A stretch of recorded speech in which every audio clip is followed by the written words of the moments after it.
मणिपुर मुद्दे पर संसद में आज भी घमासान। चर्चा की मांग पर अड़े विपक्षी दलों की ओर से दिए सरकार के खिलाफ अविश्वास प्रस्ताव को स्पीकर ने किया स्वीकार। देश आज मना रहा है कारगिल विजय दिवस। कृतज्ञ राष्ट्र अपने वीर शहीदों को कर रहा है नमन। संसद के दोनों सदनों में शहीद सैनिकों को दी गई श्रद्धांजलि। राष्ट्रपति, प्रधानमंत्री और रक्षा मंत्री सहित गणमान्यों ने किया शहीदों को नमन। और हरियाणा के मुख्यमंत्री मनोहर लाल ने कुरुक्षेत्र में बाढ़ से प्रभावित क्षेत्रों का लिया जायजा।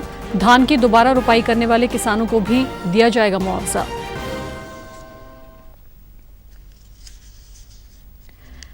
नमस्कार, चंडीगढ़ से आपका स्वागत है। मैं हूं भानुप्रिया। अब समाचार विस्तार से। लोकसभा अध्यक्ष ओम बिरला ने विपक्ष द्वारा सरकार के खिलाफ लाए गए अविश्वास प्रस्ताव को स्वीकार कर लिया है। ये प्रस्ताव कांग्रेस सांसद गौरव गोगोई द्वारा सदन में लाया गया। ओम बिरला ने प्रस्ताव को अनुमति देते हुए कहा कि प्रस्ताव पर चर्चा का दिन सभी पार्टियों के नेताओं से बातचीत करके ही तय किया जाएगा। गौरव गोगोई से नियम 198 के अंतर्गत मंत्रिपरिषद में अविश्वास प्रस्ताव प्राप्त हुआ है। मैं श्री गौरव गोगोई से सदन की अनुमति प्राप्त करने के लिए अनुरोध करता हूं। प्रस्ताव इस प्रकार है। ये सभा मंत्रिपरिषद में विश्वास का अभाव प्रकट करती है। श्री गोगोई कृपया सदन की अनुमति प्राप्त करें।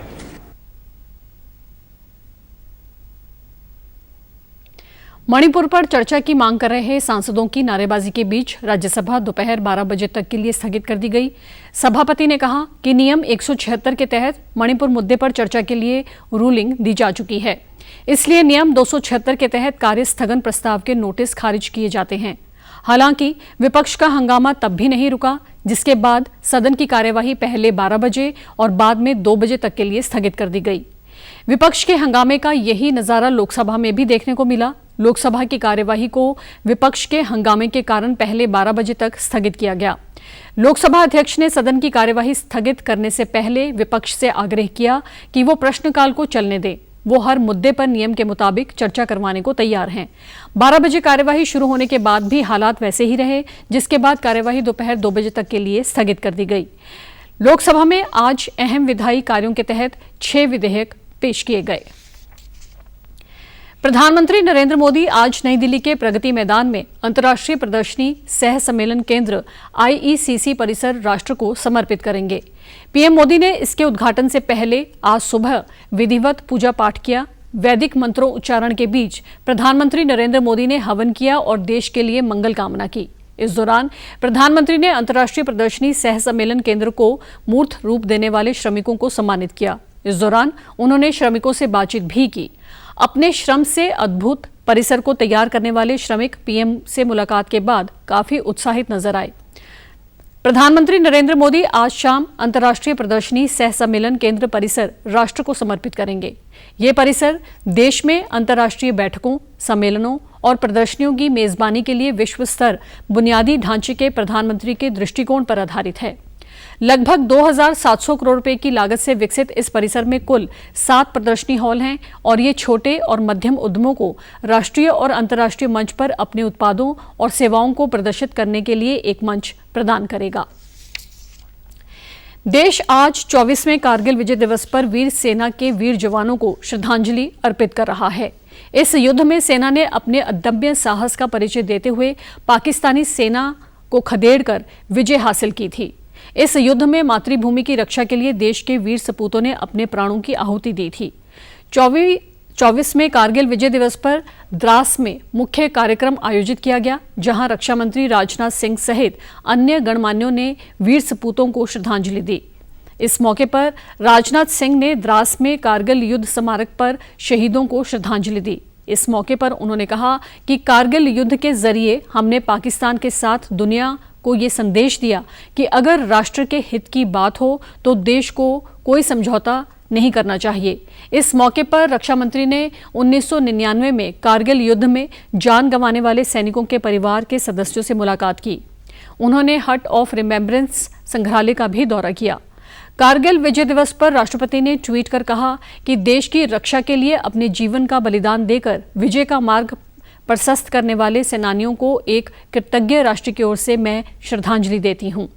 पीएम मोदी ने कारगिल विजय दिवस पर ट्वीट किया है कि कारगिल विजय दिवस भारत के उन अद्भुत पराक्रमियों की शौर्य गाथा को सामने लाता है जो कि देशवासियों के लिए सदैव प्रेरणा शक्ति बने रहेंगे। इस विशेष दिवस पर मैं उनका हृदय से नमन और वंदन करता हूं।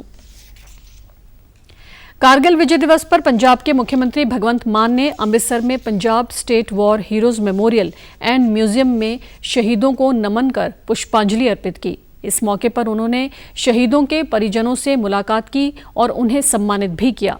उन्होंने कहा कि शहीद होने पर सैनिक दुनिया से चले जाते हैं, पर वे मानसिक रूप से हमेशा याद किए जाते हैं।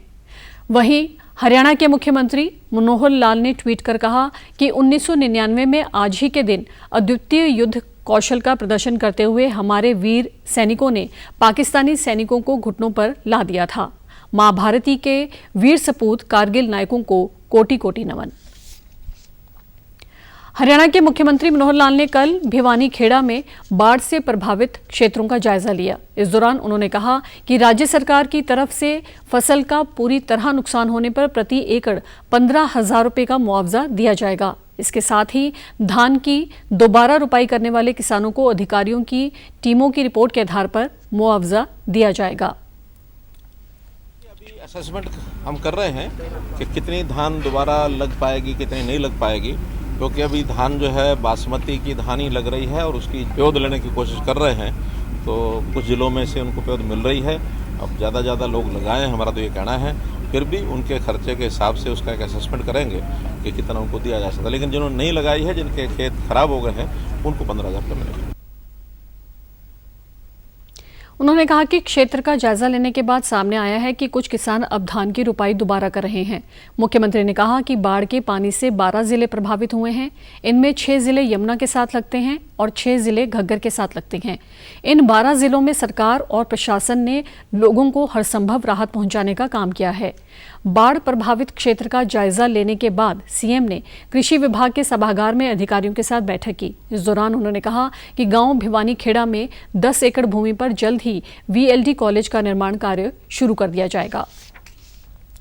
यूटी प्रशासक बनवारीलाल पुरोहित ने कल यूटी सचिवालय में आयोजित एक कार्यक्रम में खेलों में चंडीगढ़ का नाम रोशन करने वाले खिलाड़ियों और कोचों को सम्मानित किया। इस दौरान उन्होंने ओमान में आयोजित जूनियर एशिया कप, राष्ट्रमंडल भारोत्तोलन चैंपियनशिप, 66वें राष्ट्रीय स्कूल खेल, जूनियर बॉक्सिंग चैंपियनशिप जैसे विभिन्न खेल टूर्नामेंट में अद्भुत प्रदर्शन करने वाले 5 अंतर्राष्ट्रीय और 28 राष्ट्रीय पदक विजेताओं को नगद इनाम प्रदान किए। इस मौके पर खिलाड़ियों को प्रोत्साहित करते हुए प्रशासक ने कहा कि सफलता और विफलता हर यात्रा का हिस्सा है और दोनों को समान उत्साह के साथ स्वीकार करना चाहिए।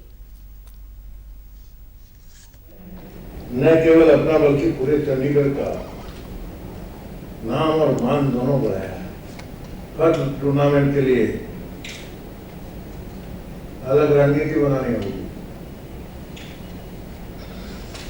आपको हर टूर्नामेंट के हिसाब से स्पोर्ट्स इंफ्रास्ट्रक्चर और ट्रेनिंग पर फोकस करना होगा। शॉर्ट टर्म, मीडियम टर्म और लॉन्ग टर्म गोल्स भी तय करने हैं। खेल की तो विशेषता ही अलग होगी। जो बड़े दिल का है, बहादुर है, वही हिम्मत करके मैदान में उतरता है, कुछ हासिल करता है, करके रहता है। ये बात भी हमने देखी। इस दौरान उन्होंने आश्वासन दिया कि सभी खिलाड़ियों को वैश्विक मानकों के अनुरूप सक्रिय सरकारी सहायता और सुविधाएं प्रदान की जाएंगी। खेल विभाग के अधिकारियों ने प्रशिक्षकों की प्रशंसा की, जिन्होंने न केवल खिलाड़ियों को मूल्यवान कौशल प्रदान किए बल्कि अनुशासन और दृढ़ संकल्प के मूल्यों को भी स्थापित किया है।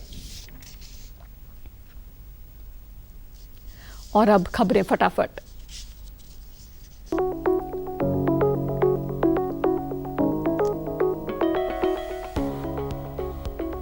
ओडिशा उच्च न्यायालय के प्लेटिनम जुबली समारोह में राष्ट्रपति द्रौपदी मुर्मू ने किया शीघ्र न्याय का आह्वान। चंडीगढ़ में 2 पहिया वाहनों की पार्किंग मुफ्त, अन्य वाहनों को भी मिलेगी 10 मिनट तक छूट। ट्राई सिटी के बाहर से आने वाले वाहनों पर 2 गुना शुल्क।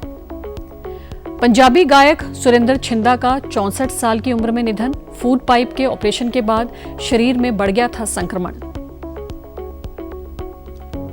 मौसम विभाग ने 28 तक कई राज्यों में भारी बारिश की चेतावनी की जारी। हरियाणा, हिमाचल और उत्तराखंड में भी भारी बारिश के आसार।